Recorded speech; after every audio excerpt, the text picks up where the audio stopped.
Women across Africa have over the years been seen to make notable effort in various struggles for the protection of rights and freedoms in their countries. Some women are also known for their significant contribution to the struggle for independence from colonial powers.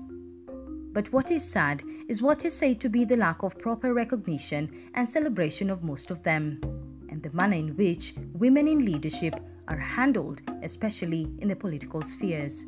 One of these exceptional women who was instrumental in the struggle for independence in her country is Tanzania's Bibi Titi Mohamed. Bibi Titi ni mwanamke alikuwa shujaa sana na kasimama kwenye jukwaa moja na baba taifa Mwalimu Julius Kambarage Nyerere kupigania uhuru wa nchi hii.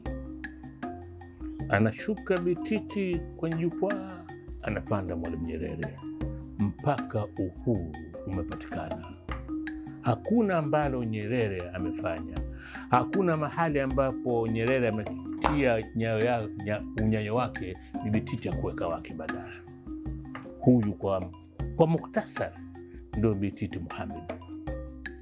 Tanzanians remember Bibi Titi as the mother of the nation. In fact, Bibi, a name by which she is still remembered, is the Kiswahili word for grandmother, a title of honor. Mohamed Said, a historian, recalls the first time he met Bibi Titi during a time he was piecing together a book he was writing. He had managed to get help in securing a meeting with her. Wewe unatoka wapi bwana nani wewe? Kama mimi naitwa Mohamed Said. Umekuja kufanya nini kwangu? Kama Bibi Titi, mimi nimekuja hapa kwa ajili ya utafiti na kitabu cha Blue Sykes. Haya niambie. Wazi wako nani? Sasa mimi nikamtaja babangu mkubwa. Na nilimtaja babangu mkubwa kwa makusudi kwa sababu yeye aliishi maisha yake yote Kipata na ilikuwa Kariakoo.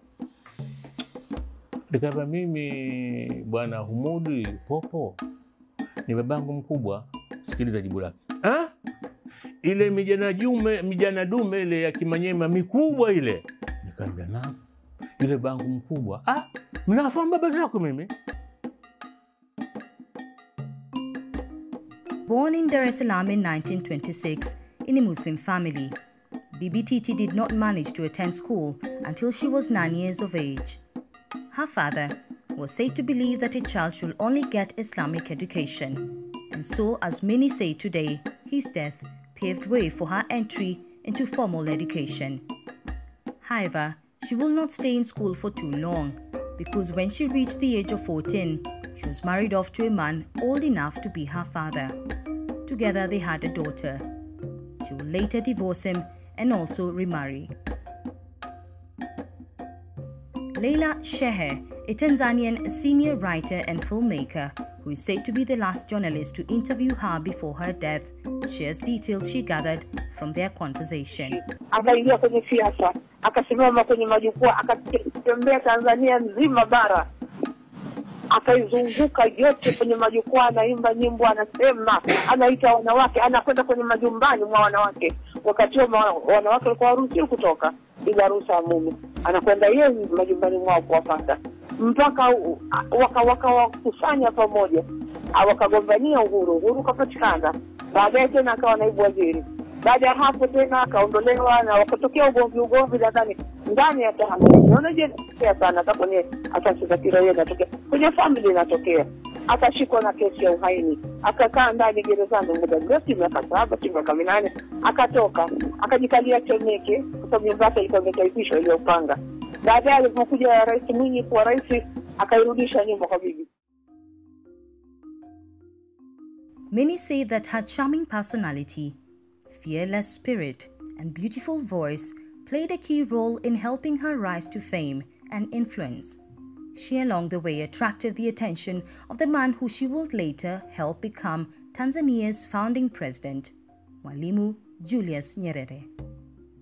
When Tanzania became an independent state, it was Mwalimu Nyerere who was hailed as its founding father. But without Bibi Titi Mohamed, he would have lacked an important mobilizing force to secure his success. Historia ya uhuru wa Tanganyika kwa kweli ni kama vile haipo. Ukitoa kitabu changu hiki nilichoandika mimi cha Abdu Sykes, ambayo nimeeleza baki nimeandika historia ya uhuru na historia ya tano na historia ya Mwalimu Nyerere mwenyewe kwa kutumia nyaraka za kina Sykes. Kwa hali ilivyo ni kama ile historia ipo, sababu ukienda kwenye kitabu cha historia ya tano kilichoandikwa na chuo cha Kivukoni, mle ndani hamna kitu. Maana hata Abdu Sykes ndani hajatajwa. Vipi utaandika historia ya tano Abdu Sykes usimtaje, Ali Sykes usimtaje, Dosa Aziz usimtaje, Mzee Rupio usimtaje, Saadana Abdul Kandoro usimtaje, Sheikh Suleiman Takadir usimtaje, Sheikh Hassan bin Amir usimtaje? Itakuwa historia gani? Titi mwenyewe hayumo humo, itakuwa historia gani? Sasa hili ndio tatizo, ni kama vile historia haipo. Mohamed says in the past, only one personality, the late founding president Julius Nyerere, was celebrated as having contributed to the independence of Tanganyika, now mainland Tanzania. Yet there were many others, such as Bibi Titi, who played key roles. Nadhani yeye mwenyewe Mwalimu alipenda iwe hivyo, kwa sababu kaishi mpaka amekufa. Hakuwaenzi wale watu ambao alikuwa nao. Mtakwambia kitu kimoja cha kushangaza, Mwalimu alitoa karibu medali 3900 mwaka wa 85 wakati wanaacha urais anastaafu. Huwezi kuamini. Katika medali zote alizotoa zile, hakuna hata mtu mmoja ambaye mimi nimemtaja katika kitabu hiki, watu ambao alikuwa nao bega kwa bega. Hata Abdu Sykes ambaye alimpokea akamsaidia kuchukua nafasi ya urais wa 53, akamsaidia kuchukua urais wa 54, hawamo. Kadi namba 1 Nyerere, territorial president, kaiandika Ali Sykes. Kadi kanunua Ali Sykes. Kadi namba 2 Ali Sykes mwenyewe kamwandikia Nyerere, akajiandikia mwenyewe. Kadi namba 3 akamwandikia kakake Abdu. Kadi namba 4 rafiki yao Dosa. Kadi namba 4 Dosa. Kadi namba 5 Dennis Mobea. Kadi namba 6 Domo Kochi Budoi. Kadi namba 7 Abbas Sykes. Ungetegemea haya majina yatokee katika historia ya 5 kwenye kitabu kile cha Kivukoni? Hayapo. Sasa basi, kama vile Mwalimu ameshtuka, akamwita Dosa peke yake Ikulu kumpa medali.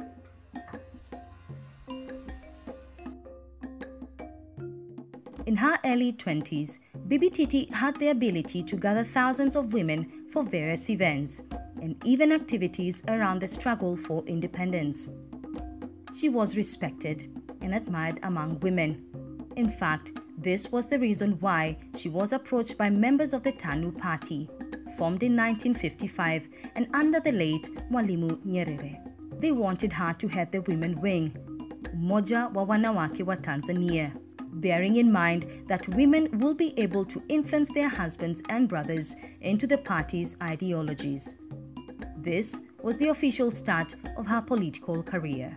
Kwa sababu Titi tayari alikuwa katika grupu hizi vyama vya kina mama hivi, vya lele mama, kutoa harusi, kuimba nyimbo na nini. Akaambia bwana Titi, nataka bwana uje TANU uanzishe tawi la kina mama. Hapo ndo Titi alipotokea. Na Titi amehutubia mikutano miwili, wala haijui sura ya Nyerere inaonekana vipi. Sasa vuta picha,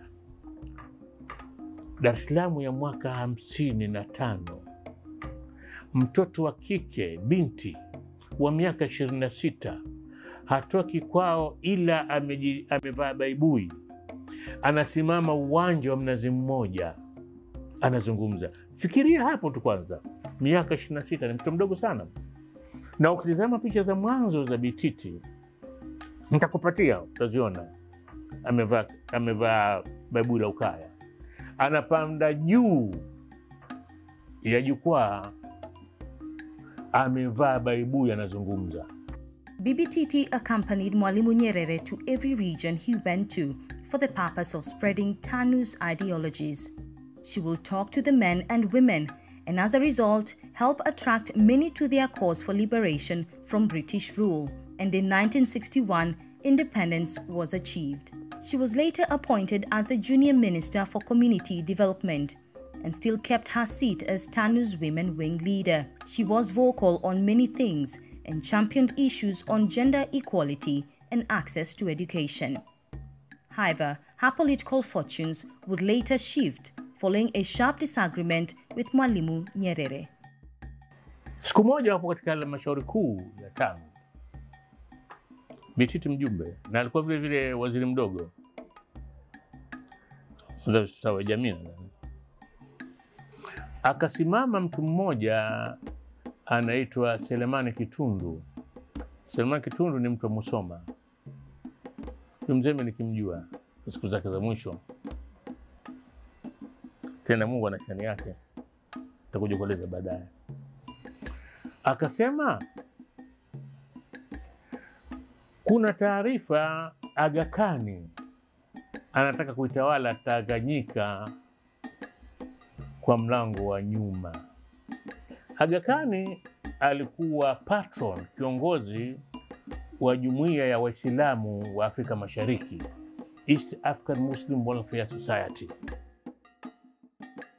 Akasimama Rajabu Diwani, akaunga mkono ile hoja.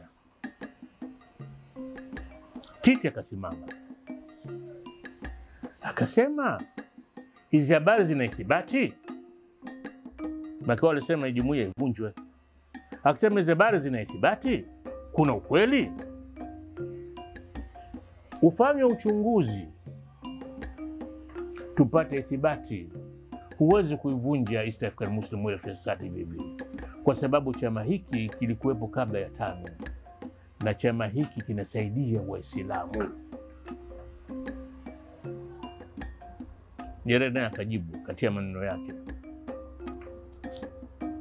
Bititi na Mwalimu Nyerere lugha zikagongana, wakapishana maneno. Bititi ananiambia, asema kauli yangu ya mwisho mimi nilimwambia Nyerere, mimi simuogopi yoyote isipokuwa na muogopa Allah subhanahu wa ta'ala. Mwaka 65 Bititi akashindwa ubunge. Ubunge wake kashindwa nani? Rufiji. Na mtu alimshinda alikuwa mtu ambaye hafahamiki na mtu yoyote. Huyu bwana akiitwa Mtanga, AM Mtanga. Na Tiwa Said katika ubunge ule vile vile uchaguzi ule akashindwa na mtu mmoja anaitwa Ramadhani Dola. Lakini Bititi kabla ya uchaguzi wa 65 alianza kuandamwa na magazeti ya chama chake hayo kwa kumwandika vibaya. Ikawa kuna kama vile kuna njama kwa huyu Titi anguke, asipite kwenye uchaguzi. Basi uchaguzi ule akashindwa 65 hiyo. 68 ndio watu mgogoro wa East African Muslim Welfare Society haijapata katika nchi hii Waislamu kuwa na mgogoro mkubwa kama ule. Na inasemekana kuwa Nyerere alikuwa amechukua upande. Titi akatoka na Tiwa Said. Tiwa Said alikuwa ndio president wa East African Muslim Welfare Society upande wa Tanganyika, na makamu wake alikuwa Bititi. Wamekwenda kwa Nyerere kumwambia, mbona magazeti ya TANU yanafanya propaganda dhidi ya umoja wa Waislamu? Nyerere akawa kunjia uso, akamwambia, sikizeni nyinyi mlikuwa mnanipigia vita mimi, sasa jiandaeni. Sasa jiandaeni. 68 Na kweli East African Muslim Welfare Society ikavunjwa, ikaundwa BAKWATA, na chuo kikuu hakikujengwa, na miradi yote ya elimu ile ambayo ilikuwa imeanzishwa mwaka wa 62 na Umoja wa Islam, kulikuwa na Congress, Muslim Congress chini ya Sheikh Hassan bin Amiri, ikasimama, na mufti wa Tanganyika wakati ule Sheikh Hassan bin Amiri akafukuzwa Tanganyika, haruhusiwi kurudi hapa, na kurudi mpaka amekufa.